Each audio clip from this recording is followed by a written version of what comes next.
Merdeka belajar wujud yang nyata. Raih mimpimu juga cita-cita. Generasi emas Indonesia. Profil pelajar Pancasila.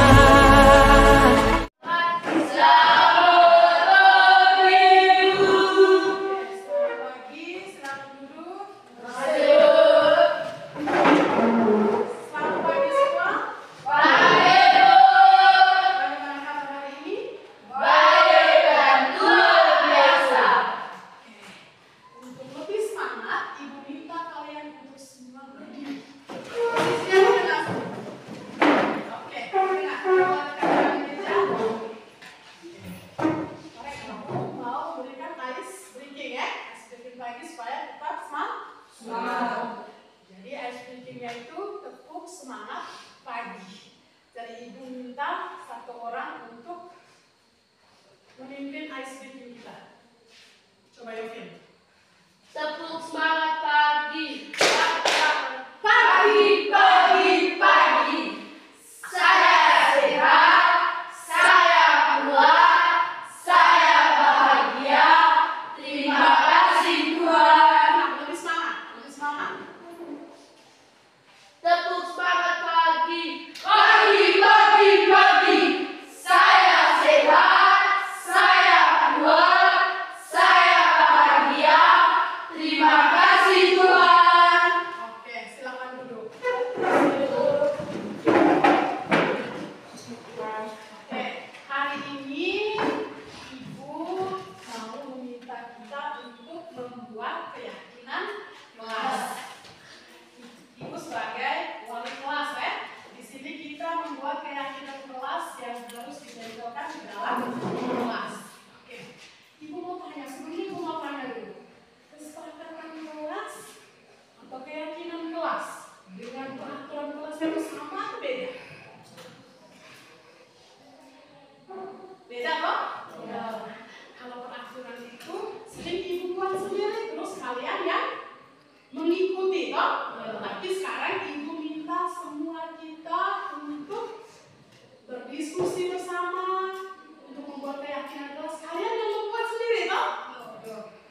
Nanti kalian bisa mengetahui konsekuensinya ketika kalian tidak mematuhi keyakinan kelas yang kalian buat. Bisa paham? Bisa. Oke. Sekarang di depan sini Ibu sudah tempel ada kertas yang berwarna merah dan kertas yang berwarna putih. Jadi Ibu minta kalian membuat keyakinan kelas. Membuat keyakinan kelas. Apa saja yang kalian mau? Oh, saya maunya seperti ini. Terserah. Oh, saya maunya seperti ini. Kita ditempelkan di depan sini. Terus setelah itu kita dari keyakinan yang kita buat, kita merubahnya ke dalam nilai atau nilai-nilai yang bersifat positif ya di sini. Oke. Ibu bagi kertasnya dengan spidol. Tulis, saya mau kelas kita ini seperti apa?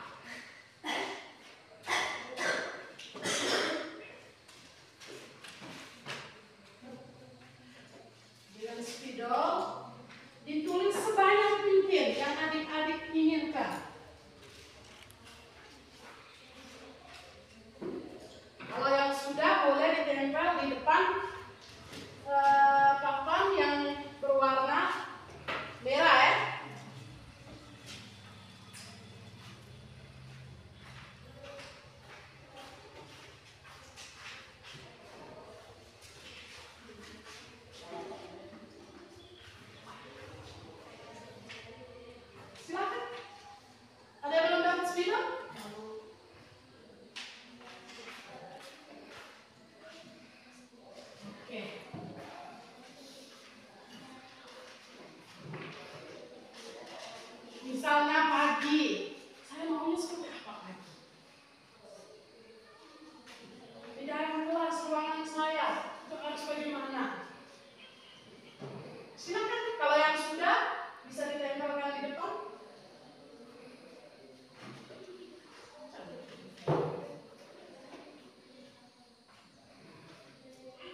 pemahaman kita diskusi bersama sehingga adik-adik juga bisa menjangkau keyakinan kelas ini yang saya buat.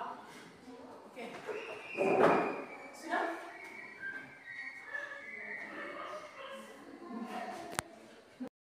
Dari keyakinan yang adik-adik sudah buat, ya, dari keyakinan adik-adik sudah buat, jadi kita bisa simpulkan di sini. Yang pertama, Menjaga kebersihan kelas. menjaga kebersihan kelas. Yang kedua, Disediakan ice breaking setiap pagi. oke. Terus, Berdoa sebelum dan sesudah pembelajaran. yang keempat, Datang tepat waktu ke sekolah. yang kelima, Menjaga ketertiban dalam kelas. yang keenam. Berpartisipasi aktif dalam kelas. Dari keenam keyakinan yang adik-adik sudah buat, yang sudah kita diskusi bersama ini, jadi adik-adik harus bisa melaksanakan dan menjalankan itu. Ketika kalian melanggar itu, kira-kira keyakinan kelas yang berapa yang saya langgar? Terus kira-kira saya buat ini, solusinya seperti apa? Bisa kan? Oke. Jadi ini akan ibu print dan dibuat dengan foto kalian dan kalian wajib untuk tanda tangan di samping keyakinan dalam bentuk poster yang ibu akan print menjadi kesepakatan kita semuanya. Bisa? Bisa. Oke. Oke. Sampai adik-adik? Oke. Dari keyakinan yang adik-adik sudah buat kemarin, jadi ibu sudah print dan ibu menempelkan di papan kecil ini, ya.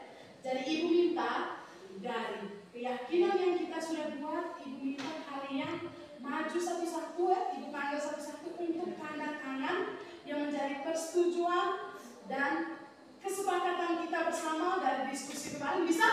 Bisa. Nanti kalian bisa menjalankan ini dengan keyakinan yang telah kalian buat. Bisa? Bisa.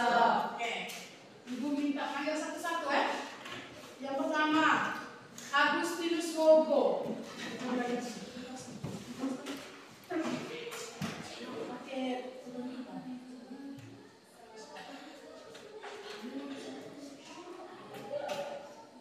Oke, yang berikut Alexander Raju.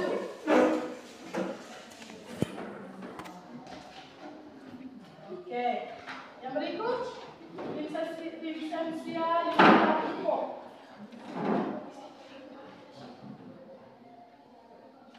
Oke, berikut Maria Isabella Neo.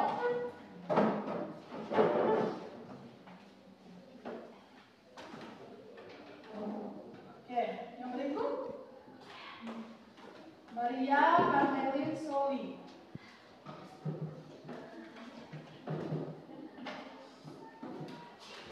Berikut Maria Carmela Trapo.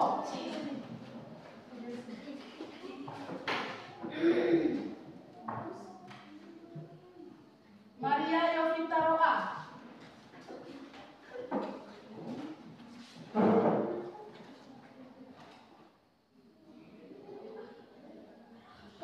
Patricius Nicholas Joko.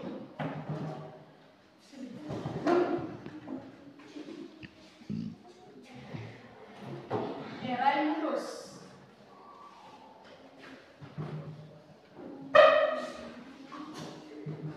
Oke, jadi ini merupakan keyakinan kelas yang telah kita buat, ya. Jadi di sini adik-adik sudah buat dan ibu sudah print dan tempel dengan foto kalian dihias.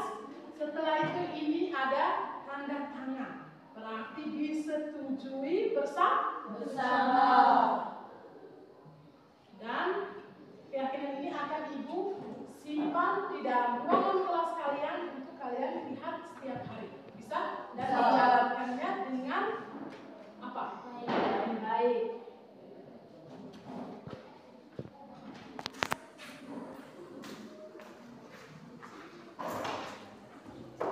Bisa lihat? Bisa.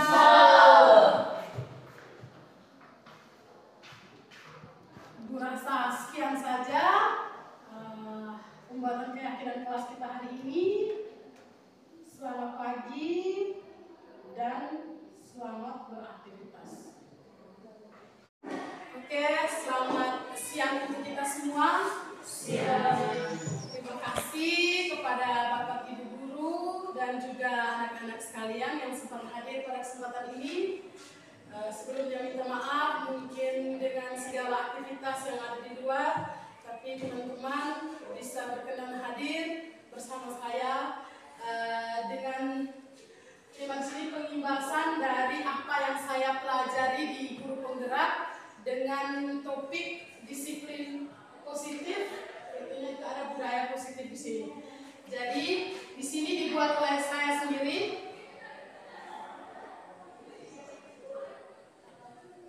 Di sini kita lihat tentang budaya positif.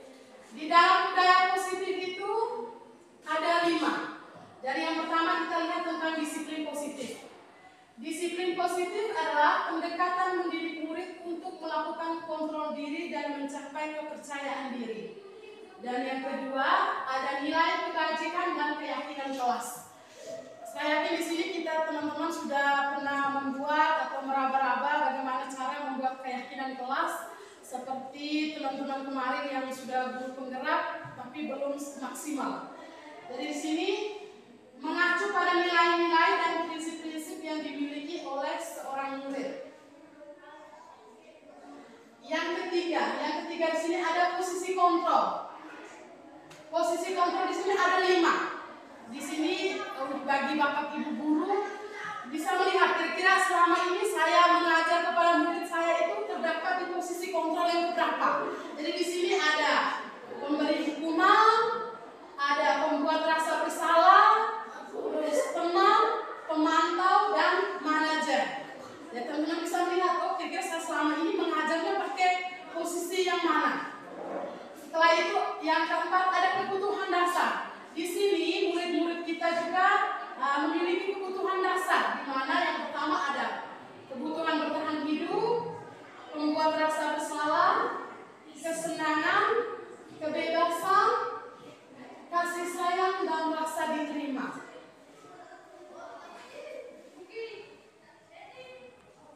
Oke, yang kelima dari ini Sintel ada 5 poin yang kita bahas. Yang kelima, segitiga restitusi. Jadi di sini segitiga restitusi ada 3 langkah. Yang pertama, menstabilkan identitas, validasi tindakan yang salah, dan menanyakan keyakinan. Jadi kita bahas satu-satu di sini. Ya. Pertama kita lihat tentang budaya positif. Ada fungsi budaya positif. Di sini menciptakan pembelajaran yang nyaman dan menyenangkan di sekolah. Karena budaya positif dapat mendorong murid untuk mampu berpikir dan bertindak serta menciptakan. Sebagai proses memerdekakan dirinya sehingga murid lebih mandiri dan bertanggung jawab. Seperti tadi pagi, budaya positif kita membudayakan yang pertama berjabat tangan ketika ada wali kelas di depan. Jadi kita budayakan dari hari ini dan seterusnya seperti itu. Ini ada harapan. Harapan di sini semua kita, guru-guru. Jadi guru bekerja sama menerapkan disiplin positif untuk menumbuhkan nilai-nilai kebajikan, membuat keyakinan kelas yang disepakati guru dan peserta didik. Ya adik-adik, jadi keyakinan kelas itu dibuat seperti tadi ya. Itu ada kesepakatan atau ada diskusi antara guru dengan siswa. Setelah itu dapat menerapkan posisi kontrol. Jadi sebenarnya kita belajar lebih banyak di depan. Pada posisi manajer. Jadi kita di sini diharapkan untuk ada di posisi manajer Bapak Ibu. Nah, dengan memperhatikan kebutuhan dasar siswa. Jadi siswa ini kita harus lihat dulu kebutuhan dasar mereka itu apa. Setelah itu bisa menerapkan segitiga restitusi pada setiap penyelesaian masalah. Masalah yang terjadi pada anak itu kira-kira kita mau menyelesaikannya dengan cara seperti apa? Ya, yang pertama kita lihat tentang disiplin positif. Di sini disiplin positif merupakan pendekatan mendidik anak untuk melakukan kontrol dan pembentukan kepercayaan diri melalui pembiasaan. Jadi di sini ada contohnya. Yang pertama, menyambut siswa di depan kelas dengan mengecek kelengkapan dan kerapian peserta didik. Nah, ini bisa saja setiap setiap kali kelas, setiap pagi ataukah piket, ini bisa menyambut siswa dengan mengecek kelengkapan dan kerapian peserta didik. Ini kita bisa terapkan mulai hari ini dan seterusnya. Itu memulai dengan kebiasaan yang positif. Setelah itu upacara pembela setiap hari Senin, itu sering kita lakukan. Setelah itu berdoa sebelum dan sesudah pembelajaran. Itu menjadi budaya yang harus kita terapkan. Yang keempat, gerakan literasi sekolah. Itu sudah dijadwalkan di dalam roster dan sudah dijalankan, tapi kita harus meningkatkan itu. Setelah itu, yang kelima, contoh yang kelima, kerjasama membersihkan lingkungan sekolah. Jadi selain mereka membersihkan ada piketnya di dalam kelas, mereka bisa kerja di lingkungan belakang sekolah, di depan sekolah. Oke, itu merupakan contoh disiplin positif. Nah, yang berikut ada nilai kebajikan dan keyakinan kelas yang kedua. Sekarang saya mau tanya dulu, kira-kira apa perbedaan antara peraturan dan kesepakatan? Menurut adik-adik ada perbedaan atau Bapak Ibu guru? Ada atau tidak?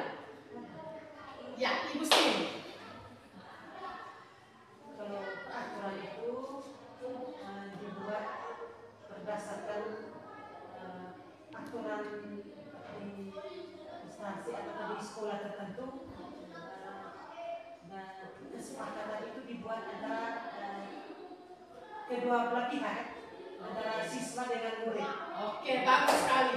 Terima kasih Ibu Sin. Jadi di sini menurut Ibu Sin perbedaan antara peraturan dan kesepakatan. Peraturan itu menurut Ibu Sin dibuat di sekolah dan ditetapkan dan harus diikuti oleh semua warga sekolah. Sedangkan kesepakatan melalui diskusi antara guru dengan siswa. Oke. Ya, jadi di sini ada penjelasan sedikit. Peraturan kelas telah ditetapkan oleh guru seperti apa yang disampaikan oleh Ibu Sin tadi, telah ditetapkan oleh guru atau sekolah. Dengan demikian, siswa tak ikut andil dalam membuatnya. Berarti benar ya apa yang disampaikan oleh Ibu Sin? Bagaimanapun juga layaknya peraturan pada umumnya. Siswa tetap harus mematuhi peraturan kelas. Peraturan kelas belum tentu disukai oleh siswa, karena peraturan kan duluan dibuat loh. Tentu saja seperti si Rista, sama perempuan ini karena sudah diatur. Oke. Bahkan tak jarang siswa merasa kecewa sehingga melanggarnya. Itu untuk peraturan. Selain itu, siswa dapat mempunyai perasaan yang tak ikut memiliki peraturan tersebut, sehingga kesadaran untuk mematuhinya jadi berkurang. Itu untuk peraturan. Nah, untuk kesepakatan. Jadi peraturan untuk kesepakatan sesuai dengan namanya, kesepakatan kelas itu muncul setelah guru dan siswa berdiskusi. Itu tadi seperti apa yang dijelaskan oleh Ibu Sin. Jadi di sini keyakinan atau kesepakatan kelas itu dirembuk bersama. Diskusi dulu, oh kira-kira kita mau ambil keyakinan yang mana. Setelah itu, setelah membutuhkan diskusi dengan waktu yang lebih antara guru dan siswa, di sini ada sisi positifnya. Siswa merasa ikut dilibatkan sehingga kesadaran untuk menepati menjadi lebih tinggi. Jadi di sini kami sudah buat keyakinan kelas, jadi kami juga harus bisa menjalankan keyakinan yang telah kami buat. Oke. Terus di sini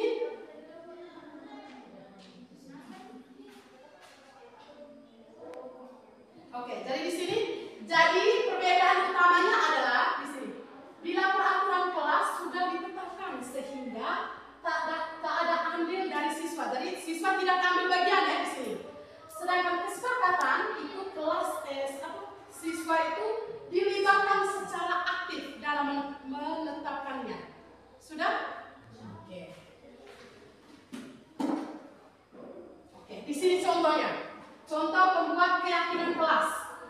Di sini kemarin karena ada pengalaman sedikit dari kakak-kakak atau kakak yang angkatan CGP angkatan 9 kemarin, dari ini untuk meraba-raba. Tapi harapan untuk teman-teman, untuk saya juga ke depan kita bisa membuat seperti ini. Jadi di sini ada pembuatan keyakinan kelas. Jadi di sini guru hanya membimbing ya. Guru membimbing siswa berperan aktif dalam membuat keyakinan kelas. Jadi di sini teman-teman bukan saja kelas, bukan. Ini kita bisa buat di setiap mata pelajaran. Saya kasih contoh di sini. Misalnya, mata pelajaran PKN. Kita masuk awal, kita tanya dulu. Kira-kira adik-adik mau suasana kita kelas ini selama 2 jam pelajaran PKN kita mau seperti apa? Itu hanya kesepakatan kelas mereka. Oh misalnya mereka bilang, oh di setiap pembelajaran itu diselingi dengan ice breaking. Itu diselingi sehingga membuat mereka nyaman. Pusat pada murid. Oke, itu untuk keyakinan kelas. Nah, dari hasil pembuatan keyakinan kelas itu seperti ini. Mereka yang sudah membuat dan ditempelkan, setelah itu dari keyakinan mereka buat kita menyimpulkan menjadi keyakinan kelas. Itu seperti ini. Ya. Posisi kontrol. Posisi kontrol di sini. Saya mau bertanya sedikit, kira-kira dari Bapak Ibu guru. Kira-kira selama ini Bapak Ibu guru pakai posisi kontrol yang mana? Menurut Bapak Ibu guru selama ini, yang dari sebelum-sebelumnya sampai hari ini, kira-kira posisi kontrol yang mana?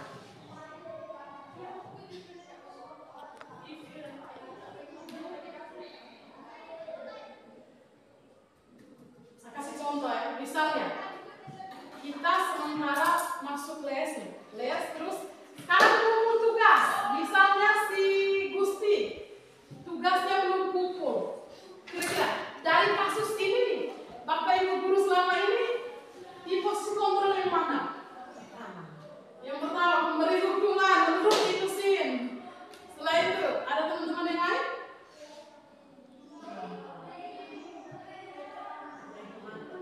Pemantau. Oke. Pak Vino. Membuat rasa bersalah. Oke. Kira-kira siapa di posisi yang kelima? Belum ya? Iya, belum ada. Jadi selama ini guru-guru masih diberi hukuman, membuat rasa bersalah, pemantau, teman juga ya. Berarti di manajernya belum.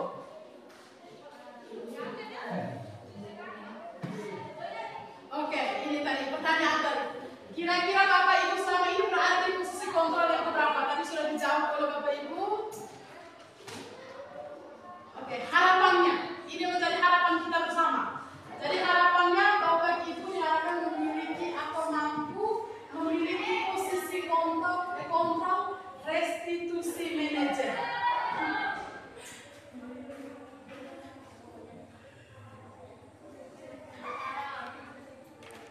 Ya.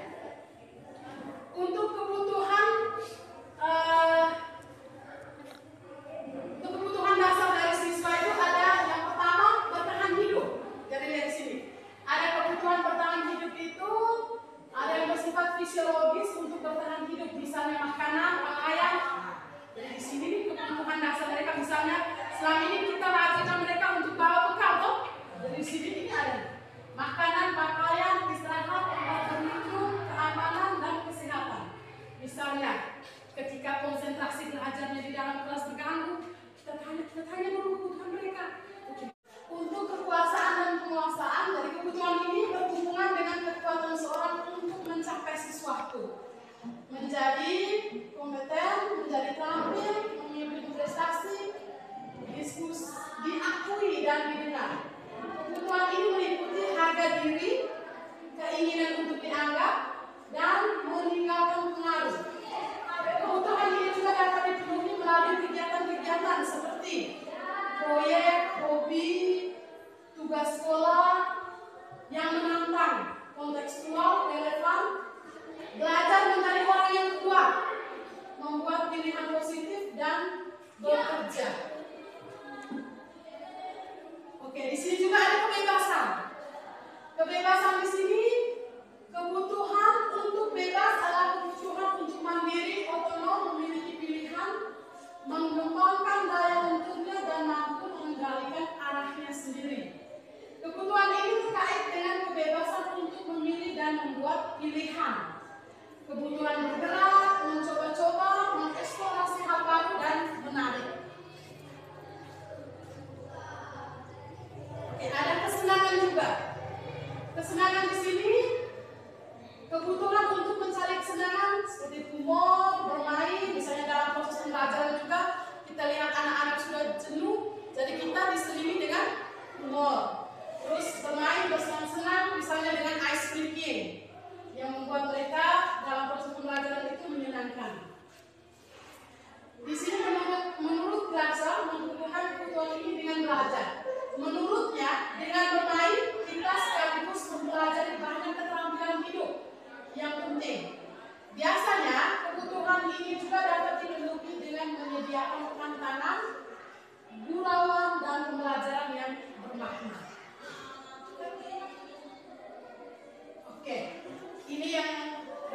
segitiga restitusi.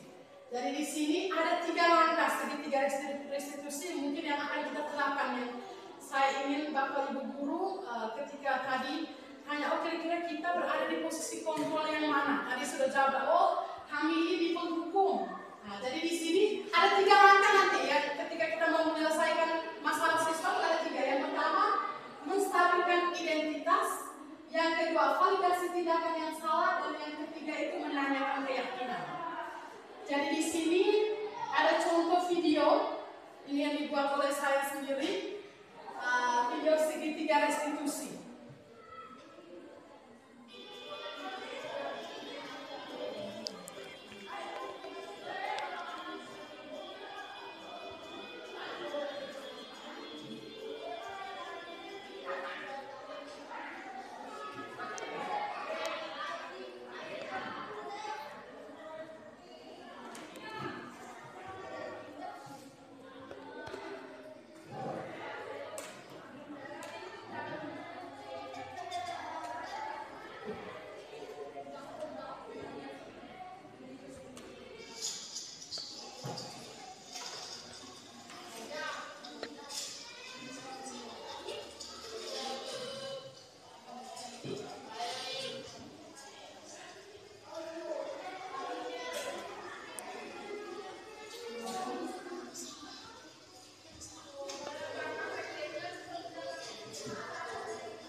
Jadi saya ingin menjelaskan sedikit tentang video segitiga restitusi. Jadi yang pertama itu menstabilkan identitas. Jadi di sini ketika murid kita ada masalah, ini contoh masalahnya membuang sampah sembarangan.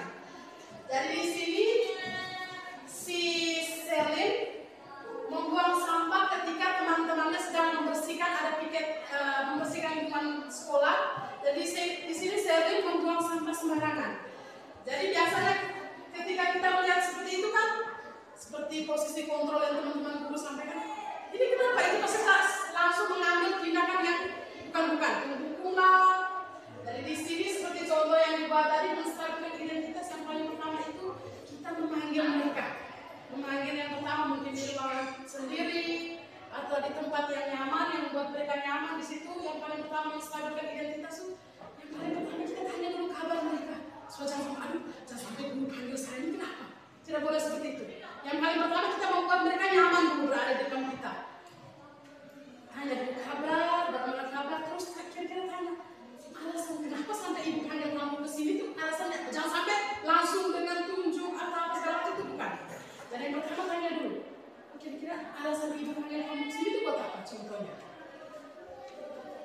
Setelah itu ketika memberikan mereka ruang untuk menjawab kira-kira masalah apa yang mereka buat.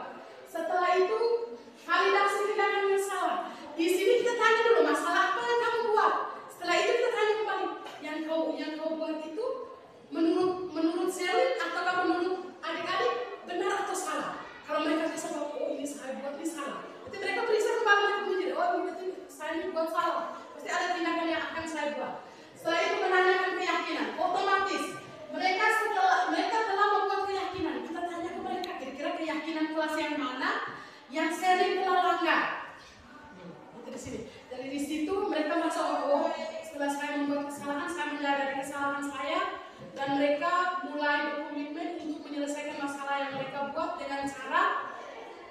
membuang sampah pada tempatnya.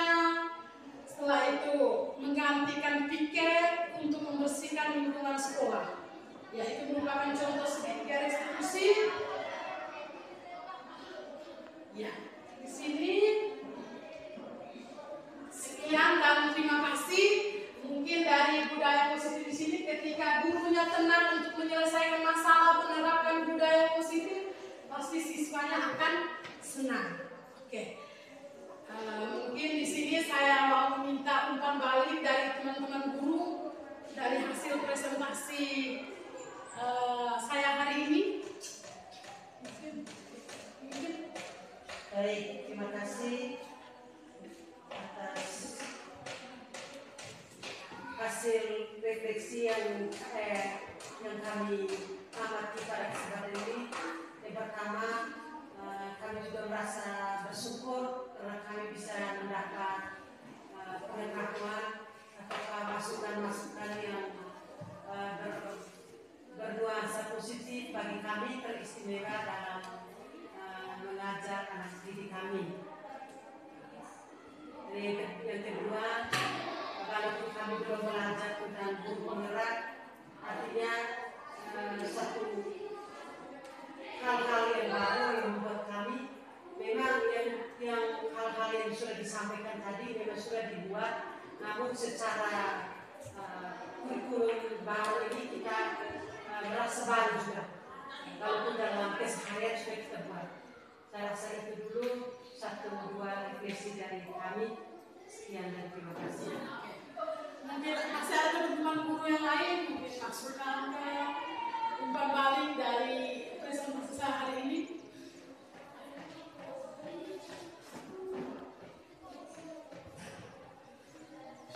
Ya, Pak Vino. Baik, terima kasih untuk materi yang sudah disampaikan. Mungkin menjadi bekal bagi kami untuk bisa masuk menjadi bagian dalam guru penggerak. Jadi untuk sebagai pesan semoga ibu terus berjuang dan menyerah, karena ya menjadi guru penggerak itu sesuatu yang membutuhkan perjuangan, tidak mudah. Tapi si teman-teman juga pasti bisa ikut menjadi bagian dalam guru penggerak. Terima kasih banyak. Ya, mungkin itu umpan balik atau refleksi dari teman-teman guru. Saya ucapkan banyak terima kasih kepada teman-teman guru dan juga adik-adik sekalian yang sudah meluangkan waktu pada hari ini untuk penimbasan dari saya sebagai guru penggerak untuk berbagi praktik baik tentang budaya positif. Selamat siang untuk kita semua. Hasil refleksi yang kami amati pada kesempatan ini, yang pertama, kami juga merasa bersyukur karena kami bisa mendapat pengetahuan atau masukan-masukan yang bernuansa positif bagi kami, teristimewa dalam mengajar anak didik kami.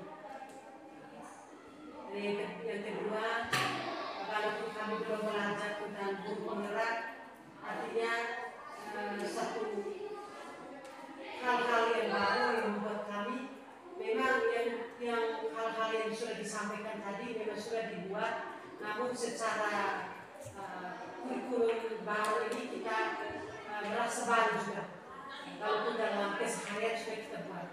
Saya rasa itu dulu satu dua refleksi dari kami. Sekian dan terima kasih. Mungkin masih ada teman-teman guru yang lain mungkin masukan ke umpan balik dari presentasi saya hari ini.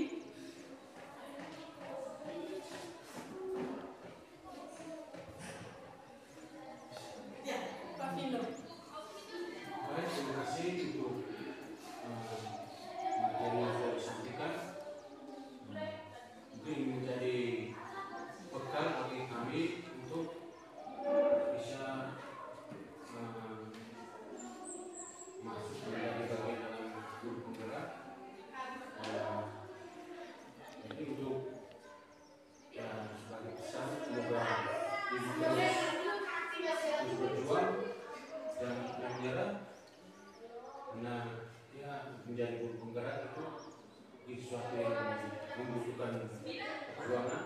tidak mudah, tapi